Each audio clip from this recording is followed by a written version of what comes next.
Okay, we're live. Okay, welcome back, everybody. On YouTube land, it's 3 o'clock, and we have slated on our agenda today. We're going to have a conversation with Empire Electric, board-to-board meeting, and staff. So, if you gentlemen would introduce yourselves, starting with Mr. Archibald. And tap the mic and make sure it's on before you. My name is Larry Archbeck. I represent District 7. My name is Jerry Fetterman, and I represent District 1. Pull the mic to you, please. My name is Jerry Fetterman, and I represent District 1. I'm David Sitton. I actually don't remember my district, but I'm the board president. And see you guys. I'm Josh Dellinger, and I'm the general manager. Bob Berry, District 2 from Monticello. I represent Monticello, Duff Creek, Cajon, and Pleasant View. Okay. And I'm Andy Carter, Member Engagement Manager. Okay. Ken Tarver, Operations Manager. Jimmy Johnson, Finance Manager. And Chris Snyder, Business Services Manager. Okay. All right. Thank you, guys. So, with the new proposed changes, I guess, are they still proposed, or are they? How are we going to implement those, and how does it affect our county as far as our county government offices here, and how's that going to be an impact with what you guys all have on the table at this point in time? Sure. So the board did approve it's been a little several year process, and back in, I believe it was August, the board approved moving toward a new structure, not actual numbers, but moving toward the structure that we are planning to implement. And then in March, they did. We went through updated our cost of service study, and got updated numbers, and that's when they approved the actual numbers for the rate. And it is scheduled to go into effect on September the 1st. And who did your cost of service study? We did it in-house. Okay, and the reason for the cost of service study was for? The reason for the cost of service study is to try to determine how to most fairly spread out the cost to run our business. So trying to figure out, okay, how much so if we have our total cost, it costs us X amount of dollars to run Empire Electric every year, what portion of that should be attributed to the residential rate class, what portion should be attributed to small commercial, what portion should be attributed to irrigation, what portion should be attributed to large commercial. And then within that, you break up costs that way, and then the next step is to figure out, okay, now I've got, residential is responsible for this amount of dollars, small commercial this amount of dollars. Now, how do I recover those costs within that class through the actual rate components? So this much will be recovered through a grid access charge, this much will be recovered through a demand charge, this much will be recovered through a kilowatt hour charge. So that's what a cost of service does. We try to take all our costs and then figure out how to most fairly recover those costs down to the individual component level. And to add one piece to that, that's a reoccurring practice. This isn't a once in a every now and again practice. We do this every couple of years. We go through, in some cases, less formal, and other cases more formal. So we have engaged outside consultants in the past to do a very in-depth cost of service study. Then we have those models, and our finance and operations folks engineering folks get together, and on the continuing basis follow that model to do what Josh described. Okay.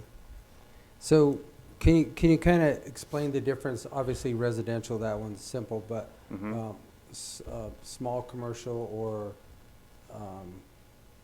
you know, Large more commercial. industrial, large commercial. So, yeah, large. I think that we in this county, we probably, I'm not sure we would have anything under large commercial, or we probably do under You the, probably do. we probably So- do.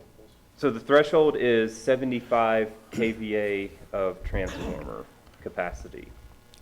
So if you have a 75 kVA or larger transformer, then you'd be considered large commercial, or large power is the rate, on the large power rate. I'm sure at least the landfill has that. The landfill would have that. I think the fairgrounds also has a 75 KVA also, right? Or the main building.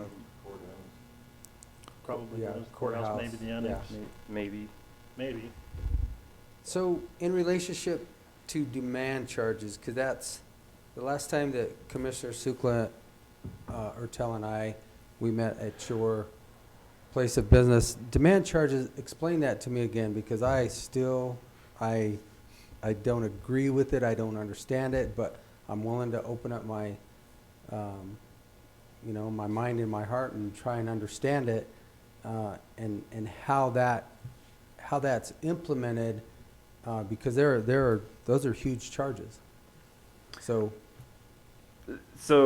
a demand is basically like a snapshot of what a particular load is drawing at a particular time, okay?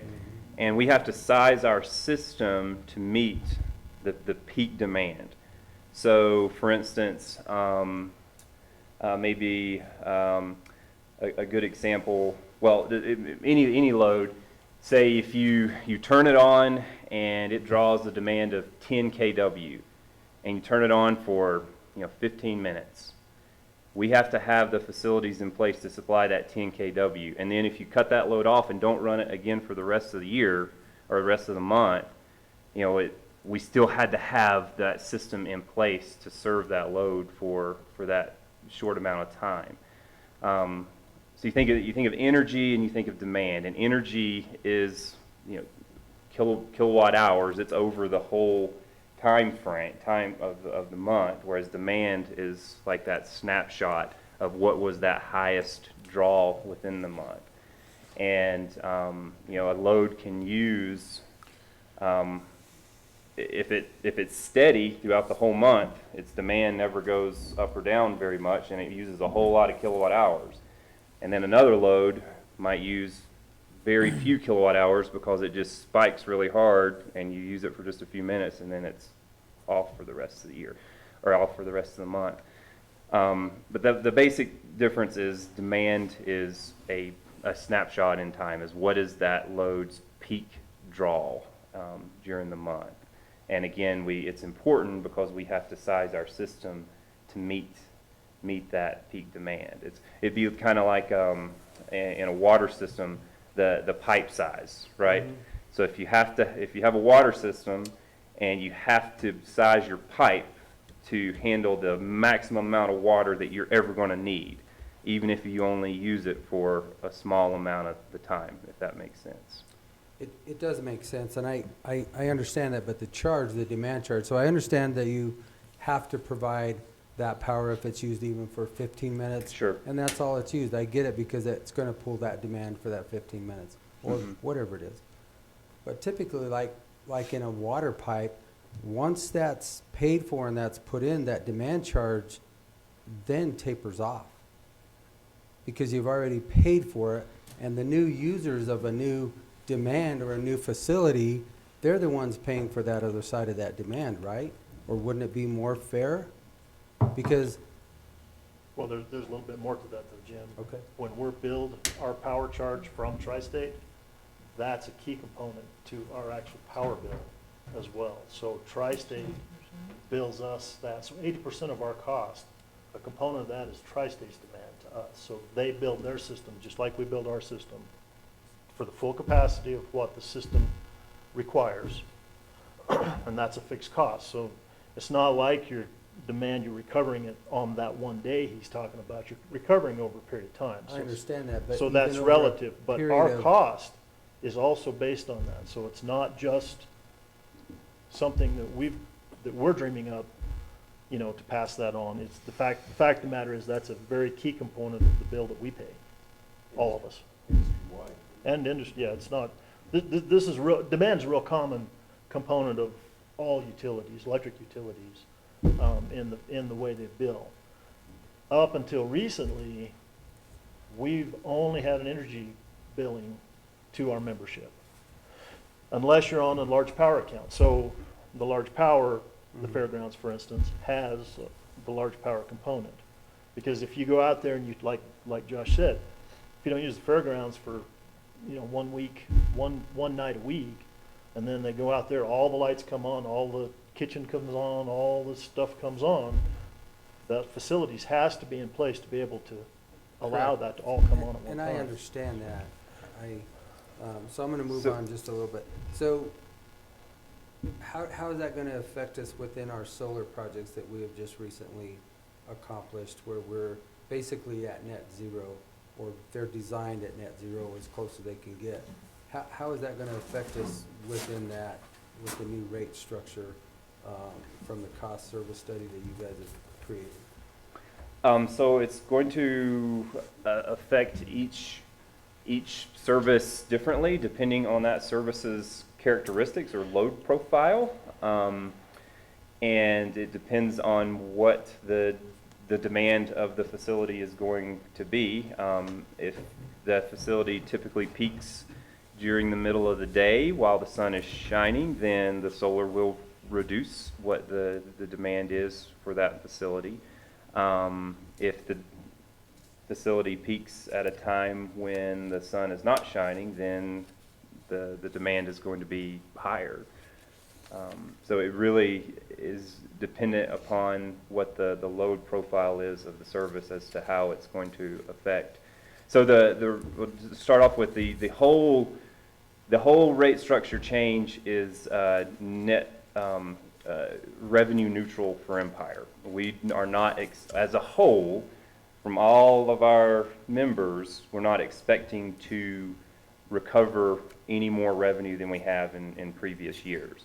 There will be some people's bills will potentially go up and others will potentially go down depending on what their load profile is. But we're trying to do things in a more fair way. And everybody has the opportunity under the new rate to be able to possibly change some usage habits and have their bill go down. So for the county specifically, we did a little bit of research before coming in, and we looked at all of the county's services. You guys, I believe, have 24 accounts. Does that sound right? About 24 yeah, or that so? Probably sounds correct.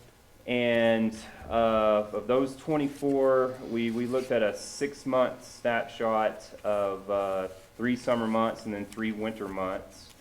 And under the current rate, it looks like you guys paid about $38.6 thousand over that 6-month period.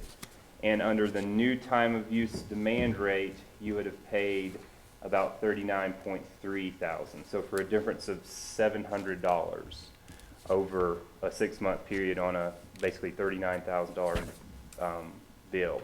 So there was, and within that, there were some of those accounts would have a little bit higher bills and some would have lower. And that's without any type of habit change at all. So it was not on a broad, taking a whole look at all of your accounts. There was not a huge difference in what you would have been under the current rate versus what you would have been if all of those were under the new time of use demand rate. Okay, so as far as the usage habits, obviously our buildings are typically open. We Sure. obviously have a few that are oddballs. Sure. Like the fairgrounds is one jail. of them. The jail. I mean, we do have a few oddballs that we're never going to get off peak hours. I mean, Sure. they're on peak all the time. Sure. So as far as usage habits, do you guys have a floor plan for us to go by so that we can actually minimize Because what we're Sure. looking at, we have to Yep. look at our costs of all 28 Sure, meters. And sure. what it's costing us for all of our people, which are you too. Sure. You know, is this gonna be a significant increase?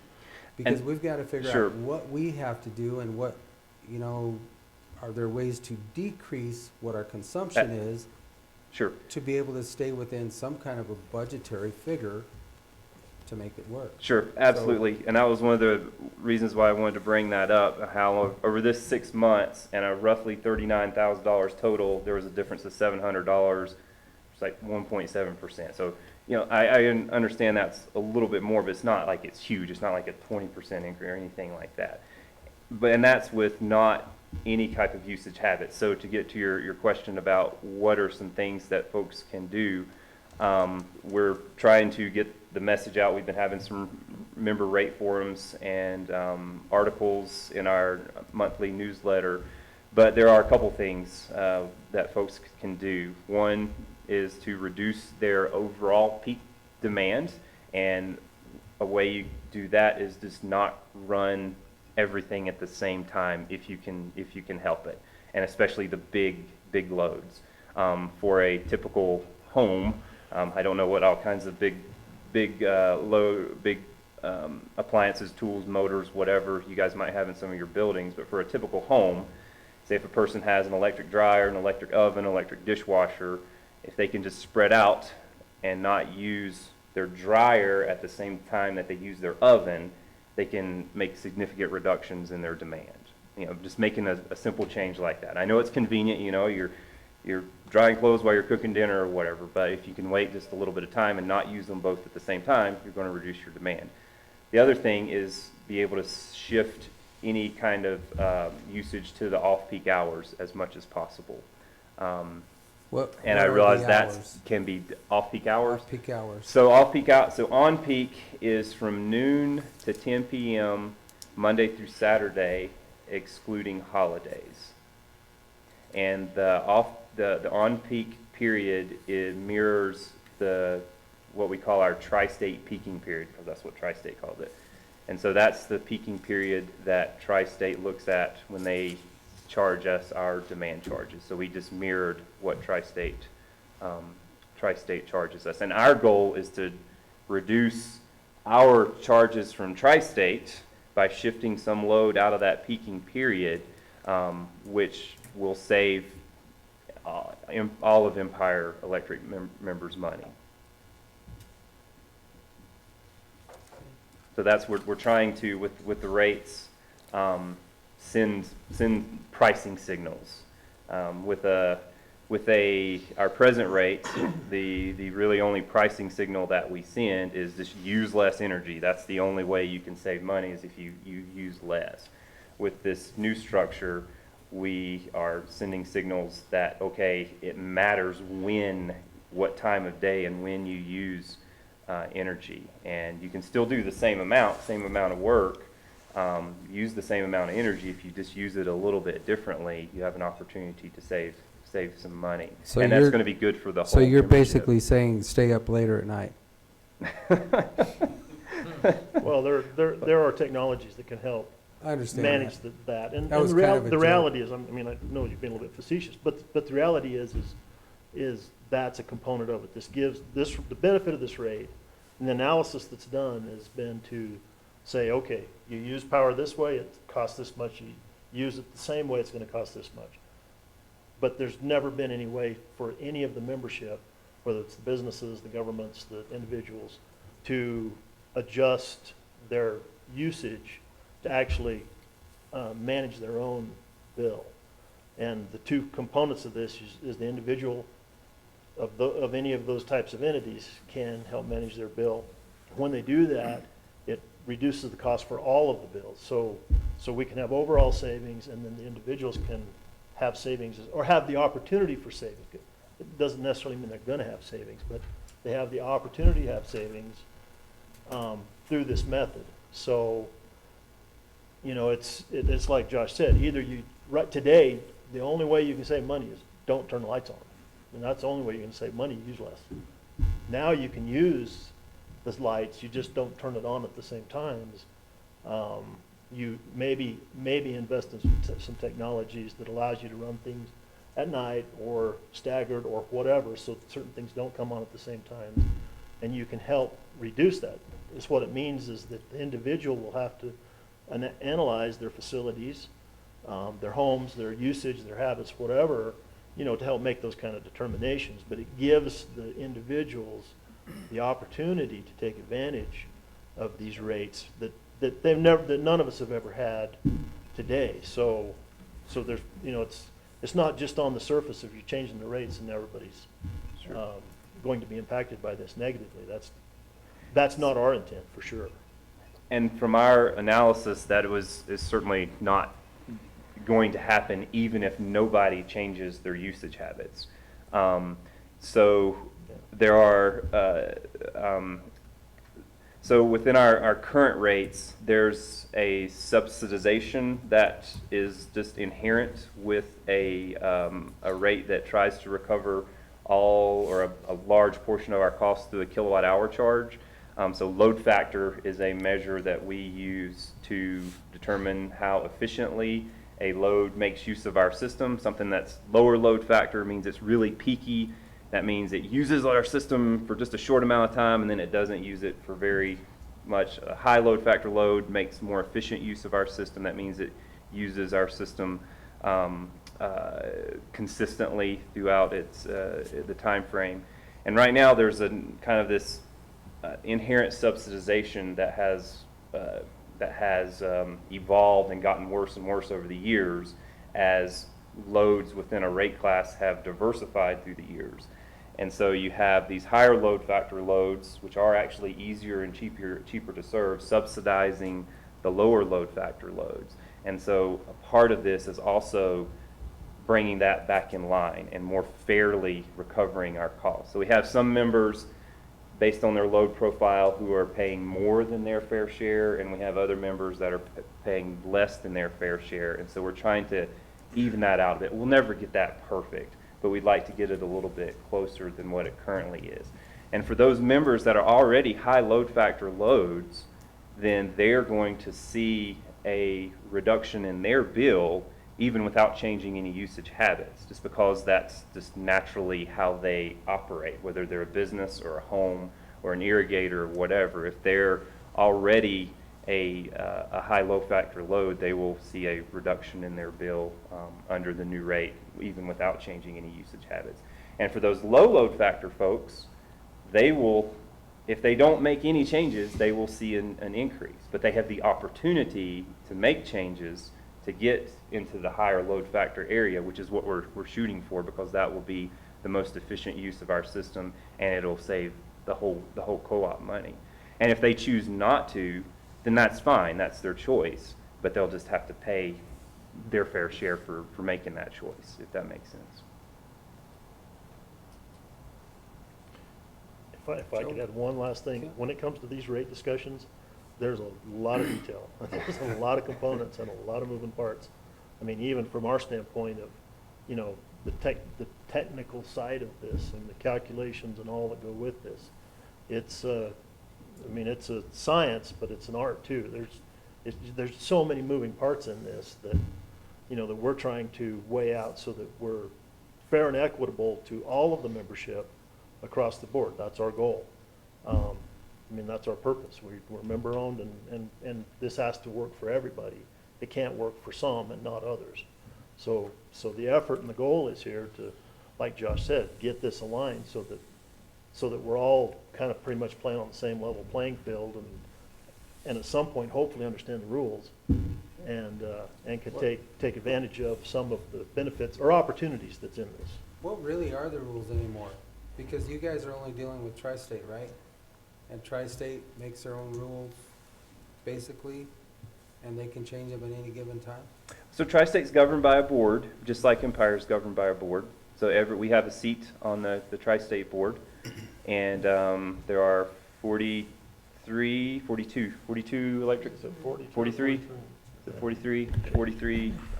other co-ops, just like Empire Electric, throughout Colorado, Wyoming, Nebraska, New Mexico, and everybody has a board seat, and that board governs Tri-State.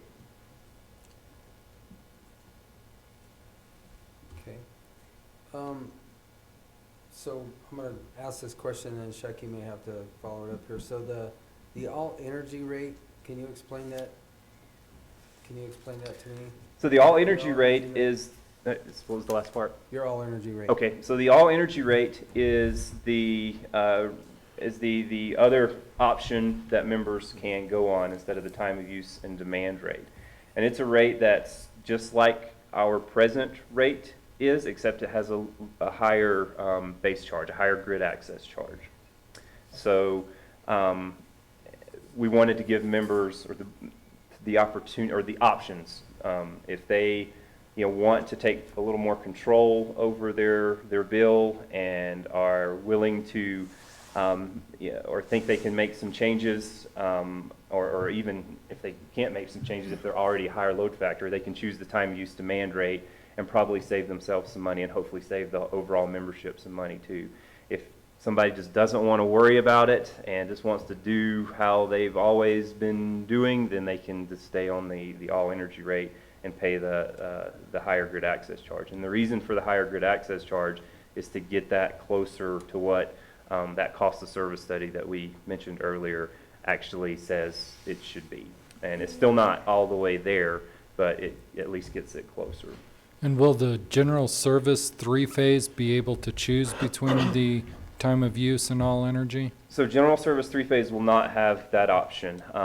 General service three-phase will be able to choose between the time of use demand rate, the new one, or they would be able to go on the large power if they so chose that. And there are some cases where the large power rate would be more attractive.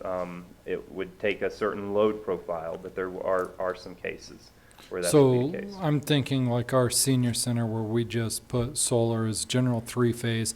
I understand we're tied into the grid, so there's got to be some kind of demand charge that goes along Well, with that that. would be the access charge. That wouldn't be a demand charge there, would it be? That would, Well, because you just Yeah. talked about. It's grid access, yeah. Yeah, It's not the demand. breakdown is the 75 Yeah, KW that was already mentioned. If the transformer's that size, then it is on that rate. It's On that the- way today. So now we have an option of two rates in that size. But if it's that size of transformer, it is in that rate, and it's there today. This isn't something new for that.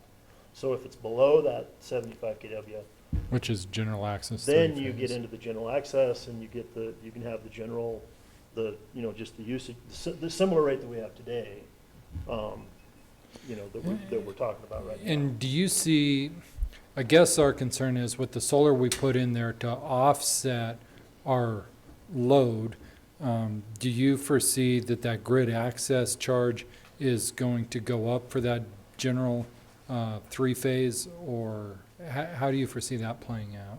so no, what the board approved for the general service three-phase, the grid access charge did not change, and that is Okay. still 51 something, 5187, 5187. And then it has an on-peak energy charge, off-peak energy charge, and the demand charge. Well, the good news for our solar panels, but the bad news for everything else is we just haven't got a lot of moisture and clouds this year. If you have any problems or want to know which is the best route to go, you get a hold of Jenny or Andy, Chris. Yep. Well, it sounds like on they'll those give you general the option. service, we don't have a choice. We just, The general three-phase service, general. the general service three-phase is a large power is an option as well. Oh, So converting so to if it's large over, power. if it's over 75 kVA, it has to be on large power. If it's the general service three-phase that's under 75 kVA, it can choose. It can be on general service three-phase, or it can be on large power. But the only way it could go to large power would be to replace the transformer? No. Oh, okay. No. Mm-mm. Okay. That's it.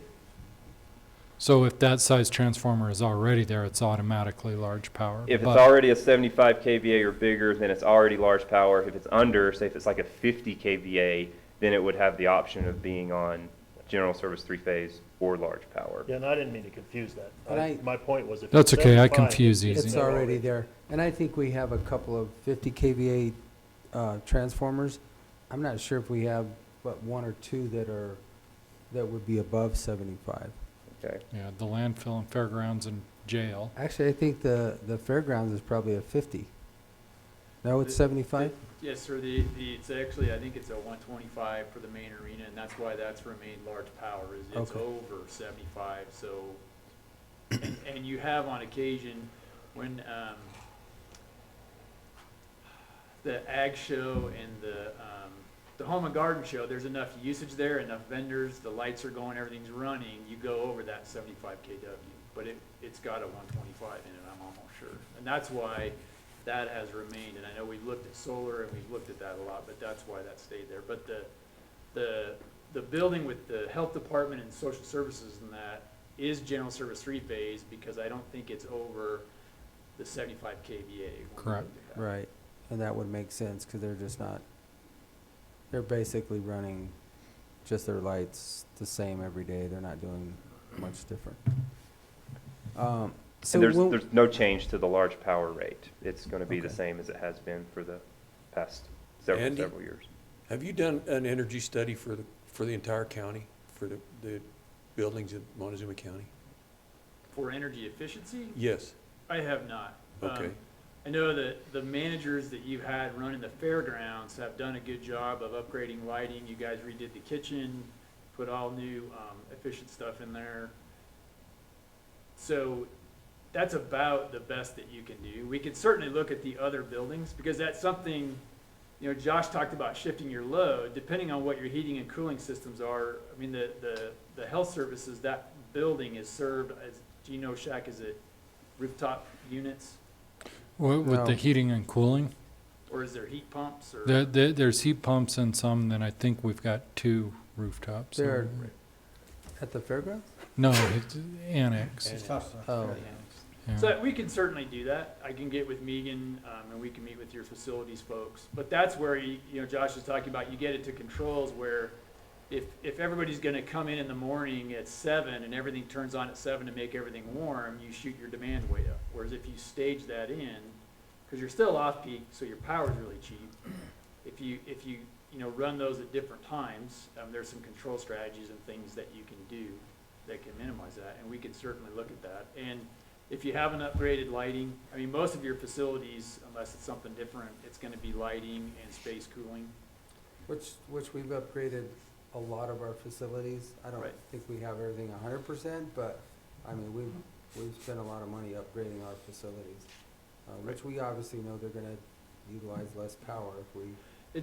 And efficiency always is still a good option, right? It's still, you can still lower your bill by using less, but now you have some other tools. Once you've gotten to that, you can move your load around, and possibly save, but also you have your hands tied in some ways, right? Because you have office buildings where people meet, and the members of the county, the citizens want to come and do business, and so you can't tell everybody, well, we're gonna be open from 10 PM till 4 in the morning. It just doesn't work. So you have some constraints, but within that, you can certainly work towards, minimizing what's gonna happen. But you also, with your solar facilities, if you think about the summer when it's hot, that's your best production time, and like Josh said, you're gonna minimize your demand, right? Because you're making a lot of solar power while your air conditioning's running. So you're gonna minimize that. So the things you're gonna wanna really think about are what happens at night. It's security lighting, they do have for the Meals on Wheels and the vaccine, you have some refrigeration and some loads in there, so there may be some efficiencies in that. And we can certainly get into that, we don't have to eat this meeting up with that. But there are things you can do to continue to use the power when you need it, but minimize your bill. So my next question is, I had talked to an engineer that just does evaluation of the buildings, but it sounds like you would also do it with us, Andy? We can, and so, we have some expertise in that, but if you really want, you can hire a firm. Empire has offered, and we still do, energy efficiency audit rebates. So we'll pay half the rebate up to $500. And so if you wanted to, hire someone to come in and really go through everything with a fine-tooth comb and make those recommendations, I can give you a general idea. Empire does that for free. Megan and I can walk through and do that. But the other, if you were to hire a professional auditor to go ahead and do that, we would help pick up some of that. But if you look at the money that you would spend on that, there could be some, we can look at it, give you an idea of where you could, does it look like if you had somebody really come in and do these things, you could save money, but it just depends on the equipment and the things that you have.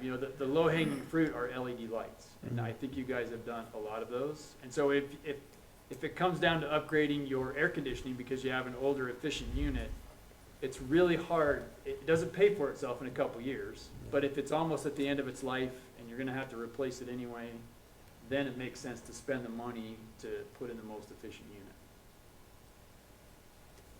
unit. Joe?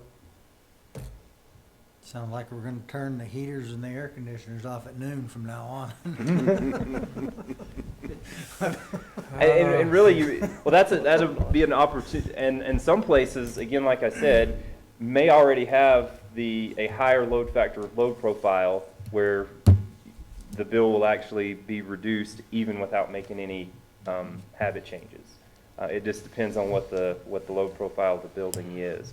And to what Kent said, we'd be happy to analyze a service and. Yeah, habit changes obviously for our facilities because they serve the public are gonna be. Sure. It's gonna be extremely hard to change Yeah, any we can't do that. habits because At we're your so- home, sure, you can change all kinds of habits. But Sure. these we have really hours of belong to operation and the public, and when they want to use their facilities, they're going to use their facilities. So habits for us are going to be difficult. But assuming you don't change any habits, everything will remain relatively the same in terms of what you're paying. And so, you talked in the beginning about demand rates and how it feels like a little bit of a boogeyman because we've never had that before. So is that in addition to what we've already been paying? Well, the reality of it is you've always been paying demand. It's just been wrapped into the kilowatt hour charge before. So the kilowatt hour charges have changed, the demand has been removed, and now it's its own billing determinant. But at the end of the day, the total amount that's collected remains roughly the same. And so, I mean, as fellow rate makers, you have the ability to do the same thing. You set rates to, you look at all of your expenses and what it costs to operate the county, then you set your rates based on what those expenses are. And you can choose to charge for whatever you want. You could tax people based on how many sagebrush they have on their property or whatever you wanted, right? But you go for what's the most level playing field, what's the fairest. So typically speaking, that's the value of the property. And so you set your rate based on that. But you can do it any which way you want. You can change it up any which way you want. And there's no necessarily right or wrong way, but there's certainly ways that are more fair than others. So all this represents really is just a change in the structure, that the billing determinants that are being used to calculate the bill, not the amount that the total bill will be. So again, you've always been paying demand for demand. Now you'll just be billed that as a separate determinant, and the kilowatt hour rates, that charge will be removed from the kilowatt hour rates, and that's why they're different. And the part of the intent of this is these rates align all of our bills with how we're billed. So we can be real transparent in, this is what Tri-State charges us, this is what we're charging as well. And so that correlation allows for that. We've never had that. We've been talking about these kind of rates I've been on the board since '95, and we've been talking about this for that many years. But from a technology standpoint within our own system, we've not had the technology to be able to do that ourselves. So as meters have progressed, as software's progressed, but now as we talk about electric vehicles and we talk about all of these technologies that are out there, and as many people working from home and all of the things that are happening, this sets that up so that we can be as transparent as possible, and our billings can align. And then it gives choice and like we said already, some flexibility for the individual as much as they can to take advantage of the things they can take advantage of. And one of the beauties of this, or one of the hopes we have, I guess I said differently, is that if the membership will take advantage of switching these loads so that we reduce our overall peak, even though the county may not be able to adjust its usage with time, if we can reduce the overall cost, then it reduces all of our overall cost. So it reduces, pressure on rates, helps us with our costs, and that is a benefit for everybody. So, you know, in some cases, they may not be able the opportunity to take much advantage of it. But overall, we should hopefully see some positive results from these changes. And a lot of the positive result will also come from those higher load factor loads, which often, you know, studies show include folks on fixed incomes and low income housing. A lot of that is all electric homes, and so a lot of times they're home a good portion of the day and everything's running over a good portion of the day. So they're using a lot of kilowatt hours, but they're not pulling a ton of demand off of the system. So to date, those folks have been subsidizing those lower factor, load factor loads, who, you know, come home, flip everything on, turn it off and go, you know, and whatever. Don't use a lot of kilowatt hours, but they do pull a lot off the system whenever they are turned on. And so the benefit will be helpful to a lot of the folks here in Montezuma County that are on fixed incomes or limited incomes, living in low income housing or all electric homes.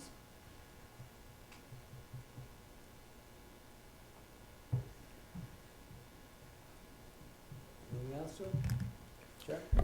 Yeah, I got something else, but it doesn't pertain to this, but it does pertain to Empire Electric. So since we've got a handful of people viewing on YouTube, I just wanted to throw out that normally the last week in April, Empire Electric co-sponsors an event with the landfill where you can take your refrigerant-containing appliances to the landfill at no charge, and the voucher gets turned back into Empire Electric and they credit your electric bill.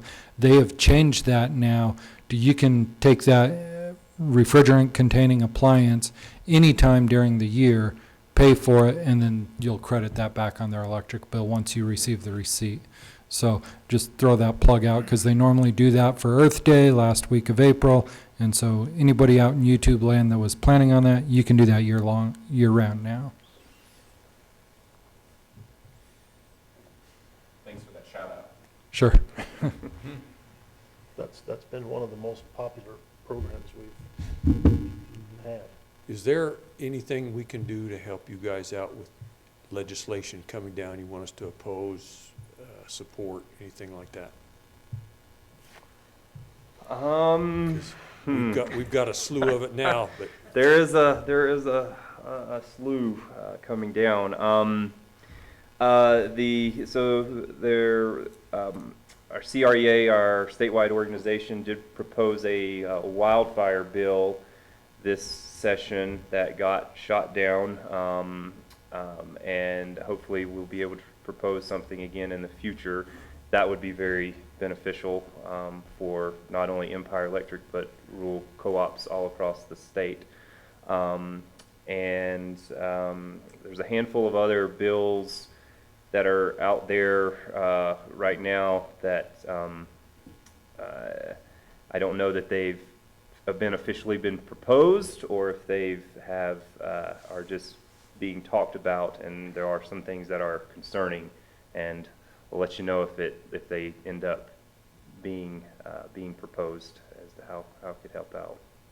So I appreciate that. So the bill that you were talking about, was that for the mitigation outside of your right-of-ways? Right. Yeah, it was basically giving the co-op some protections if things that are totally out of our control were to happen. Say if we've got a 30-foot right-of-way and a tree that's, a 100-foot tall tree way outside our right-of-way gets blown by a microburst into the line or something, then there would be some protections there for the co-op, as long as we have a reasonable wildfire prevention plan and are following the plan. And so we already have a plan together as to how we trim vegetation, how we put our protective devices on certain settings during the drier seasons, et cetera, to try to minimize wildfire. And so it offered and it did give us the ability to take what are called danger trees from outside the right of way, and there would have been some good things in there for co-ops. We had to do this for the state of Utah. Yes. So for our part of the system that's around Monticello, San Juan County, we have this plan. But it's And just a plan, the way I understood the bill, correct? You guys just had to establish the plan? We had to establish the plan, yes. But no actions were taken outside of the plan, the way I understood it. Is that We had to correct? follow the plan. So the plan outlined actions to take, as far as how often we inspect our lines, how often we perform vegetation management, what we do with our protective device settings, those sorts of things. So was that coming from the fires in California that they had, that they're claiming came from these types of right-of-ways? From debris falling on them, or what prompted that in the state of Colorado? So Utah passed legislation 2019, I think it was 2019, is when they passed their legislation. It seems like another state did as well, and so the Colorado co-ops thought it would be nice to have similar legislation in Colorado, similar protections. we've had for logs. there's been an immediate impact on us. Tri-State was Yes. part of a lawsuit of a fire in New Mexico, that was kind of, from what I recall, and this has been a few years ago, a tree outside of the right-of-way fell either in the Right. line or fell into a tree that fell in the line, whatever, that then, and like litigation is, they go after whoever has the pockets. And that was a pretty substantial lawsuit. And then you had the events in California, and so overall, with the fire seasons that have been happening, recent years, this issue has become much bigger and much bigger and much bigger. And whose fault is it? Everybody's going to do the blame game, and whose fault is this? Like I said, we have a program to clear our right-of-ways, but you get up in some of these areas and you don't dare go outside of the right-of-way to take care of that one tree that's standing up there that's the real danger. We have no recourse. Well, if that tree falls into the line, it becomes our fault, even though we can't do anything with it. So part of this helps us both deal with those issues and some protections in the places that we can't deal with those issues. So was that PI'd Yes. already? It was already It was PI'd? already PI'd for this year, yep. Okay. All right. Gentlemen, do you have anything else for him? Do you have anything for us, gentlemen and ladies? Um, Anybody on the board have anything else? We appreciate the continued discussions and relationship. We certainly have mutual interests and goals. Part of our challenge is the fact that we're in 4 counties in 2 states, and trying to implement the things that we implement. So it's a little bit broader for us consideration, whether it's dealing with rates and rate classes and those kinds of things. But by and large, our goal is the same goal. It's to benefit the membership that we serve, and to keep our costs down. We're a cost basis business that we're in. So we have no good reason to try to put the screws to anybody. At the end of the day, our goal is to recover our costs. So whatever that is, that is. And, and it's to benefit the membership. We want to be a good steward of the communities that we serve. And we have an open door policy for anybody that has issues or concerns. We feel like we're very transparent, and we hope that our membership does as well. So if there are things that need to be expressed or discussed or brought up, that's our mission too. Absolutely. So I guess an ask of you guys is that if you guys, I know you guys are in the community and people talk to you, if folks ask you about Empire's rates, then just point them toward us. If they have questions, we're ready to talk to folks. We're always willing and ready to talk to folks, willing and ready to sit down with folks and analyze their bills with them, give them tips on how they can best save money on their bill.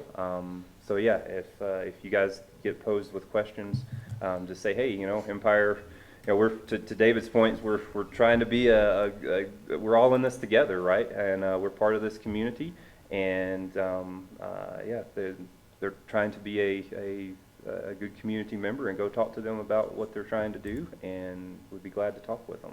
And if you guys have any more questions at all for us as you start looking at your usage at your various accounts, don't hesitate to give us a call.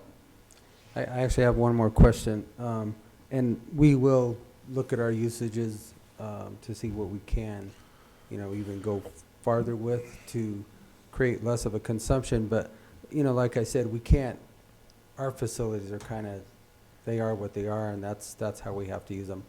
But in our workshop yesterday, we had a meeting with our Economic development group. development team. And one of the things that we're trying to do here is to get some of the repurposing of buildings or getting more things occupied here that creates more economy, more benefit to all of us. So if I ask you the question, where is the best place, in your opinion, that Empire Electric can supply? So we're trying to be able to tell people, how do we remove hurdles? Because if you want a facility of, whether it's a small tortilla shop, or if you want a facility that's, I mean, I don't know. Well, and I've sent some of those, Manufacturing.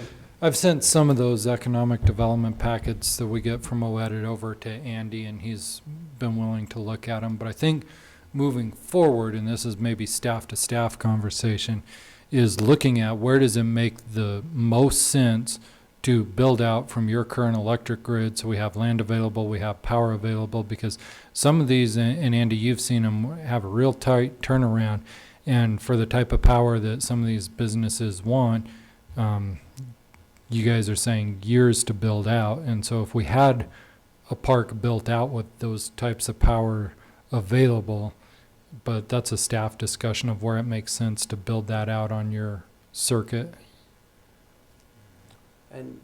And yeah, I agree with Shaq. Maybe it is a staff discussion, but I just wanted to bring it up to the board. I mean, if we're trying to make economic development or something that keeps things turning here, we all have to be thinking about it and what fits within your facility, what's the best spots, and then that way we can be looking at the same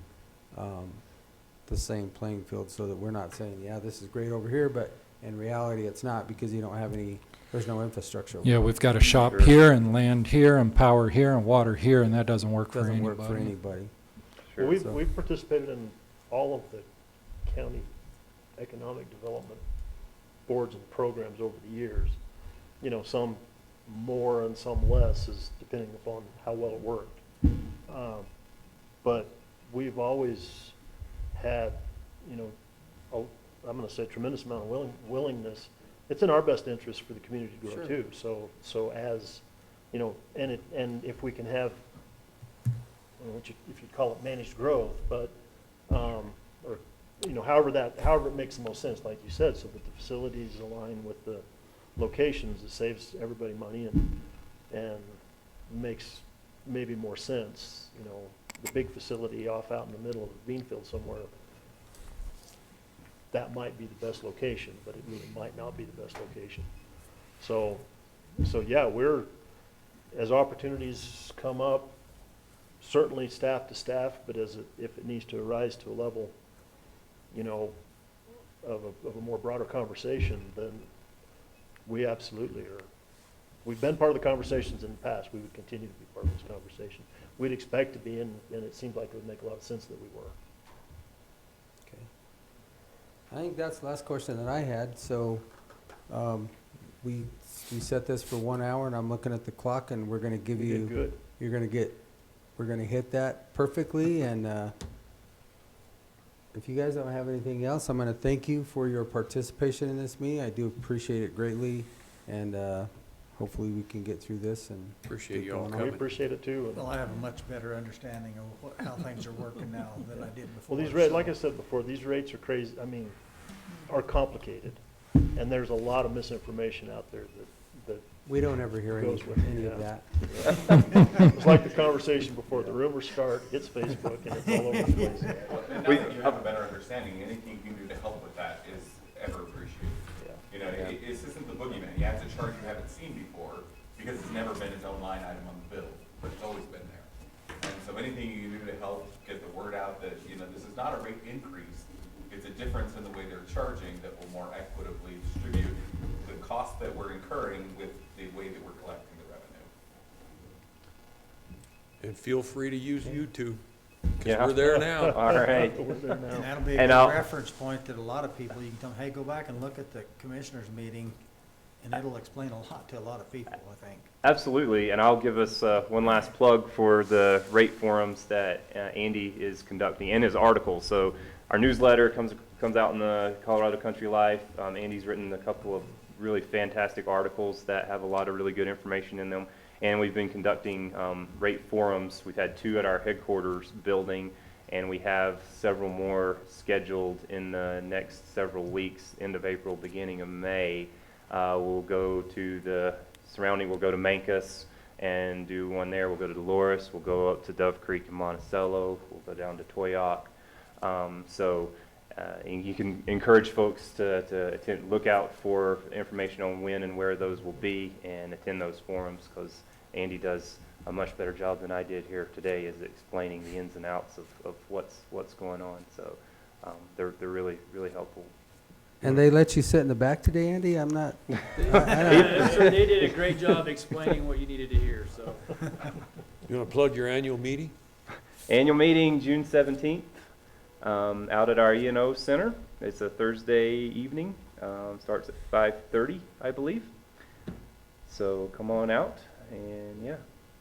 And this is sure to be a discussion point at that meeting too. And we have 2 directorships that are open, so make sure everybody votes, right? We have that privilege, we should take an opportunity to do that. Very good. All right, well, thank you, guys. Thank Do you, guys. appreciate it We again. appreciate it.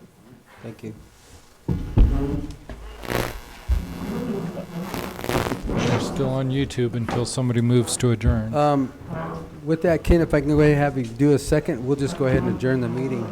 Second. Okay, it's been moved and seconded that we adjourn this meeting for 2021 of the BOCC. All those in favor? Aye. Aye.